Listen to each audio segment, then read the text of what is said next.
Today I will discuss another important cranial bone, and that one is occipital bone. The occipital bone having three main parts around the foramen magnum. This is foramen magnum, and posterior to foramen magnum, this expanded upper part is the squamous part, and on each side this is condylar part, and anteriorly this one it is basilar part. I am holding the bone in this way. Now we can see the posterior surface of the squamous part of occipital bone. The basilar and condylar part is well visualized if I turn the bone backwards like this. I will show you all the parts. Let us first discuss the expanded upper part or squamous part. So this is squamous part of occipital bone having two main surface. One is convex surface or external surface or outer surface, and this one is internal surface, which is inner surface or concave surface. And there are two borders. One is superolateral border and this is infralateral border. In between these two borders, there is an angle. That angle is called the lateral angle. So we will get two lateral angle of both sides, and this is superior angle. So superior angle to lateral angle is the superolateral border or lambdoid border, and from in lateral angle here up to this jugular process, this one is called the mastoid border or inferolateral border. Then what we can see on the outer surface or convex surface of this squamous part.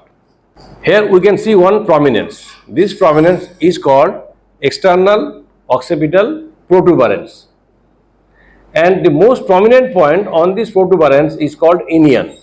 It is an anatomical landmark and it is used to measure the length of the skull. Length of the skull, actually it is measured from inion to the nasion. Then what is nasion? Nasion is this.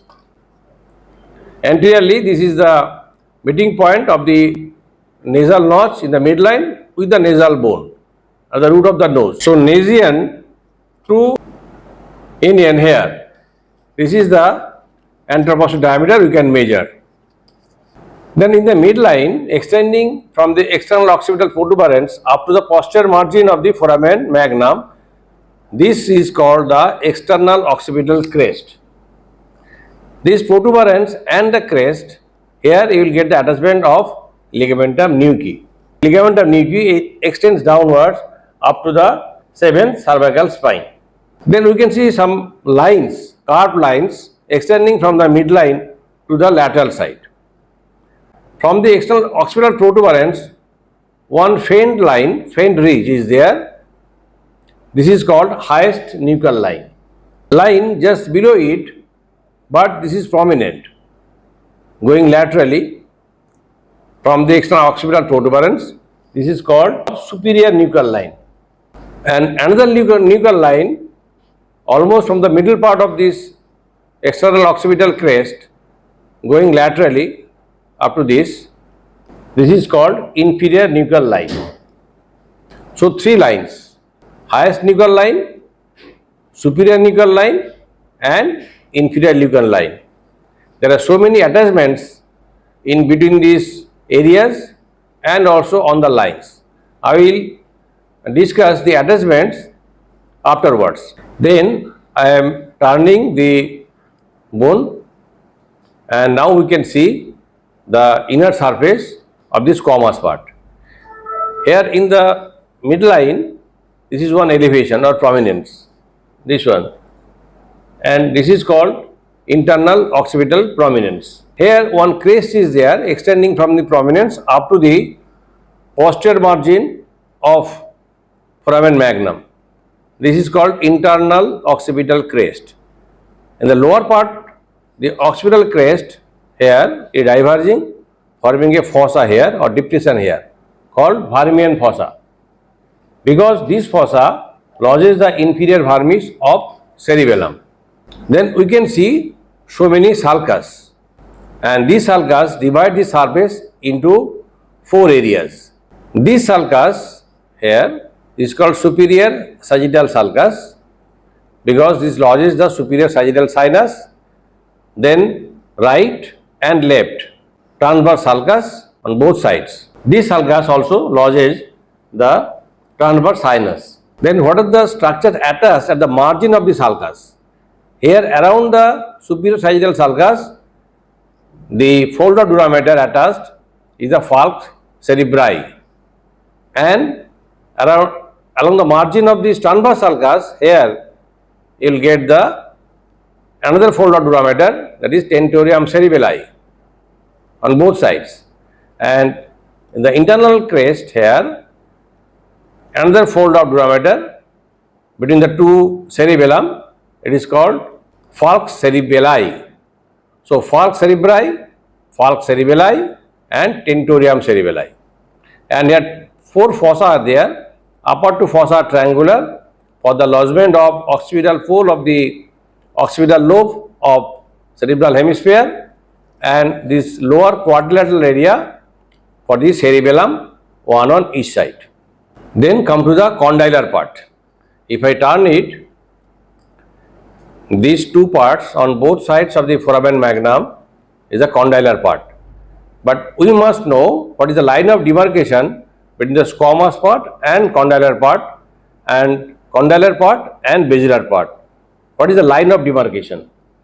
The demarcation between the condylar and squamous part is around the base of the jugular process. This is the jugular process, and around the base of the jugular process, this line is the demarcation between squamous part and condylar part, and in front the basilar part. So the demarcation between this condylar part and basilar part, here is a line which passes through the jugular tubercle or tuberculum jugulare on the superior surface of the condylar part. This is the tubercle, so this line passes over this. So between this and this is the condylar part of both sides. Then what are the features on the condylar part? If we discuss this condylar part into 2 categories, one is the condylar part proper and one is the jugular process. In the condylar part, here one is superior surface, and here you will get this tubercle, this tubercle. This tubercle is called tuberculum jugulare or jugular tubercle, on which you will get the 9th, 10th and 11th cranial nerve. It is passing over it to pass through the jugular foramen, which will be formed here after articulation with the petrous part of temporal bone. And inferiorly here, if you see, I am turning it once again, inferiorly, this is the condylar or condyle. This oval condyle on both sides, it will articulate with the superior articular surface of the atlas, forming atlanto-occipital joint. And if you see closely, this each condyle, it is having a constriction here. This constriction means the some part of the condyle belongs to the condylar part and some part into the basilar part. You see one canal or foramen is there anterior to the condyle, this one. Here you will see the foramen from inside. That is called anterior condylar canal or hypoglossal canal, through which pass the hypoglossal nerve and meningeal branch of ascending pharyngeal artery. But behind the condyle, you may get a depression or foramen. This is called posterior condylar canal. Usually, the posterior condylar canal transmits no structure, but if it is present, one emissary vein and meningeal branch of occipital artery may pass through the posterior condylar canal behind the occipital condyle. Then come to the jugular process.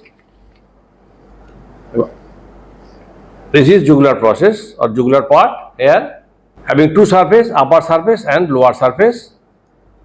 In the upper surface there is a groove, very prominent groove. You see, this is the groove. This groove lodges the terminal part of the sigmoid sinus. Sigmoid sinus it is passes through the jugular foramen. So before passing through the jugular foramen, the sigmoid sinus lodges in the groove on the superior surface of the jugular process, and this process having margin, anterior margin and lateral margin. So this is the anterior margin and this is lateral margin. I am turning it for proper visualization, anterior margin and lateral margin. The anterior margin having a notch. This notch is called jugular notch, and lateral margin, it articulates with the petrous part of temporal bone. The jugular notch, it forms the jugular foramen when it articulates with the petrous part of temporal bone. This is the petrous part of temporal bone, and here is the jugular notch forming this jugular foramen here of both sides. Then what are the structures passing through this jugular foramen? In the anterior compartment, inferior petrosal sinus, middle compartment, 9th, 10th and 11th cranial nerve, and one artery, that is meningeal branch of ascending pharyngeal artery, and one vein, that is emissary vein. It is sometimes present, and through the posterior compartment, the sigmoid sinus becomes internal jugular vein. Next part of the occipital bone is the basilar part. This is basilar part. I told you the line of demarcation between basilar part and the condylar part is a line passing over this tuberculum jugulare, and this basilar part having one superior surface, this one, then inferior surface and anterior surface. So three surface. If I show you in this way, this is superior surface, and this is inferior surface, and this is anterior surface. This anterior surface, it articulates with the sphenoid bone. This is sphenoid bone, so it articulates like this. So basi-occiput and basi-sphenoid is joined here, and this joint is an example of primary cartilaginous joint, and it is fused at the age of about 25 years. And on the superior surface, there are few important structures which are attached passing through the anterior compartment of the foramen magnum, and these three structures are apical ligament, then superior cross of the cruciate ligament and membrana tectoria. And inferior surface, here there is a tubercle in the midline called pharyngeal tubercle, where you will get the attachment of pharyngeal raphe. Then come to the margin. There are two lateral margin and one posterior margin. The two lateral margin, you will get the inferior petrosal sinus, and this inferior surface also it forms the roof of the nasopharynx. Come to the margin. Two lateral margins which are related to the inferior petrosal sinus, which joins the internal jugular vein with the cavernous sinus, and this is posterior margin, the midpoint of which is called the basian. Last of all, you have to hold the bone in anatomical position. You have to hold the bone in such a way so that the foramen magnum, it will be at a horizontal plane, and the expanded squamous part and the superior angle directed upwards, this basilar part directed forward. So this is the anatomical position of occipital bone from this side. This is the anatomical position of occipital bone.